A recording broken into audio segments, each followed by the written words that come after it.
Hey everyone, Dr. Alex Ritzy here, and welcome to the Better Ever After podcast. And in this episode, we're going to be covering a topic that's going to apply to everybody, whether you're an athlete or a couch potato. And I'm going to try to convince you that there's no such thing as working too hard. There's only such thing as not getting enough rest and recovery. So in this episode, we're going to be talking about overtraining syndrome, which is a problem that endurance athletes face where their performance goes down and they can't get it back up, and how the underpinning mechanisms behind this apply to each and every one of us on a day-to-day basis. So let's get into it.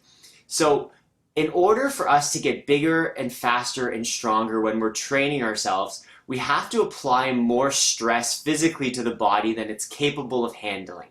So let's say we go to the gym, we need to lift more, lift bigger weights, or if we're running or cycling, we need to push ourselves beyond what we're comfortable with. And we get bigger, faster, stronger in those periods of rest when the body adapts to it, adapts to those stressors, and our performance increases over time. But what can happen is if the body has too much stress on it with not enough recovery and rest in between, and this happens for a really intense period of work, or with too much intense exercise over a very long period of time with not enough rest, you can get into what's called overreaching and overtraining. So overreaching is something that happens to endurance athletes, such as a training camp where you spend 7 to 14 or ever how many days of really, really intense exercise with no rest. But after that, if you take a period of a break, that decreased performance that you would see after the training camp will actually lead to an increase in performance. If you didn't take a break after that training camp, your performance would be hindered because you wouldn't have enough recovery and rest time for the gains to actually happen, for the body to undergo the physiological adaptations that will help you increase your performance. And so with overreaching syndrome, if you give the body days or weeks of rest after that intense exercise, your performance will actually increase. Now, what can happen is if there's a lot of stress on the body physically, and it happens without enough rest and recovery time, the body can undergo some maladaptations, meaning that with too much stress and not enough recovery, the performance in your sport can start to actually go down. So if you're lifting too much, or more so for endurance athletes, if you're pushing yourself too much and your body's not getting enough time to rebuild the cells and to restore itself, your performance can actually go down. And as you get to this extreme form of overreaching, which is called non-functional overreaching syndrome, or into overtraining syndrome, it can take weeks or months of recovery time in order for your performance to go back up. Overtraining syndrome is a really severe medical problem, but thankfully it is relatively rare. The underpinning behind all of this is the body is exposed to too much stress and there's not enough recovery time for the cells and the physiological systems to adapt, to get bigger, faster, and stronger. Now, like I said, overtraining syndrome is very, very rare in the large population. It's very, very, very rare in those that just do strength training activities or activities in the gym, and you are much more predisposed if you are an aerobic athlete or an endurance athlete. Some studies have shown that it can vary between 10 and 30% in terms of the lifetime prevalence, meaning that if you're an endurance athlete for your entire life, there's a 10 to 30% chance that you might get it at one point. Of course, the more skilled you are, research shows you're more likely to get this because it usually means you push yourself more and more and more so than your competitors. Where overtraining syndrome is really rare, overreaching is relatively common, and a lot of people listening to this podcast might have experienced it. It's where your performance can decrease unless you take some days or some weeks to recover. And similar to overtraining syndrome, it can be associated with some signs and symptoms. Largely, they're going to be psychological, like decreased vigor, feeling fatigue, feeling malaise, or if more extreme, you might notice some neurological or hormonal changes.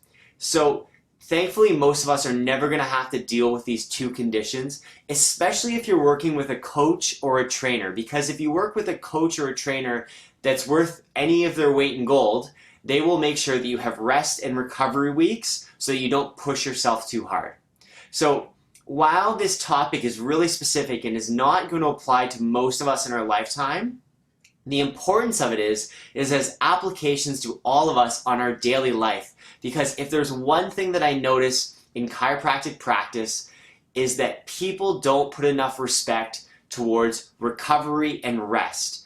And I would very much argue that you could work out every single day, that you could push yourself as hard as you want, and the upper limit is really only limited by how much time you have for rest and recovery. This doesn't just apply to exercise. It applies to almost every domain of our life because the principle is the same. Everything that we do, whether we go to the gym, whether we're socializing, whether we're looking at our phones, whether we're doing work at the office, it all takes either physical or metaphysical energy. And our body is simply not designed to work all day at 110%. Whether it's our brain and our body, it needs periods of rest and recovery so that the cells and the physiological systems can reset, can recover, and can adapt to the stress that we're putting on them. Because whether we're in the gym or whether we're at the office, if we don't find periods where we can rest and adapt, it's like a bank account. Eventually, with all the withdrawals, you're going to go bankrupt, and it's going to start to affect the physiological systems of the body in a negative way, which is a maladaptation, which is really just the same thing as overtraining syndrome. So whether we're talking about being in the gym or being at the office, we can push ourselves as much as we like, but we have to have a plan of how we're going to recover and how we're going to bring our bodies back to that homeostasis, back to that even keel, so that we can do it again the next day. If we work an 18-hour day at the office, I think it's doable, but not if you have to work another 8 or 10-hour day the next day. There's no way that your brain, your body, and any of the systems in it are going to be able to adapt in time so that it's going to be sustainable over a long period. And so what I'm going to encourage you to do today with this podcast and with this idea is to put your mindset first and foremost on recovery, to respect it, to know that this is the time when the body gets bigger, faster, stronger. This is the time when you fill up the bank account, and that if you're pushing yourselves in your relationships, physically, at work, and even mentally not taking time to rest, recover, and do nothing, eventually that bank account might go to zero and you're going to start to notice some changes in your health. So in terms of some specifics for rest and recovery, this is exactly what we discussed in our RESE Curriculum E-book that you'll be able to get linked through this podcast. And this is where we discuss the different strategies that you can use to make sure that your body's getting the rest and recovery that it needs. Specifically, it's where we talk about things like establishing a sleep routine and a morning routine to ensure that your body gets the best possible night's sleep, to taking mindfulness breaks or breaks to do nothing throughout the day so that your brain, which is designed to work in sprints and stops like the rest of the body, is able to do so. Small little tactical tools like this, rituals that you use on a daily, weekly, and then basis for the rest of your life, they are going to ensure that you have the best possible chance of recovering, whether it's at the gym, from the office, or anything else that taxes your brain and your body. So I really encourage you, go download that. That will give you some additional tools and strategies.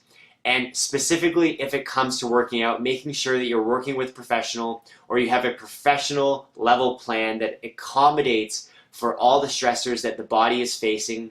We know with overtraining syndrome, there's usually other factors that are applied that lead to it in the first place. Things like additional psychological stress, a lack of sleep, poor nutrition, high demands at work or in the office, or really monotonous training. These additional factors are believed to be the things that push people over the top, from overreaching to overtraining, and I think they are the same things that apply to us in our health on a daily basis. When we take care of people in the office, it's very, very common to see that a neck or a back issue stemming from a problem with the spine is not simply a consequence of not moving enough or a particular injury, but is usually layered on top of some of these other triggers and issues that just push the body beyond what it can handle. So moving forward, I hope that you guys can all apply this mindset that recovery is your first and foremost priority, and it is going to dictate how hard you are able to work, whether with your family, at the gym, or at the office. I hope that today was valuable. Hope you got a lot from this video and this podcast. Go download that RESE Recovery Curriculum if you think you need more recovery in your life, and I will see you guys in a couple weeks.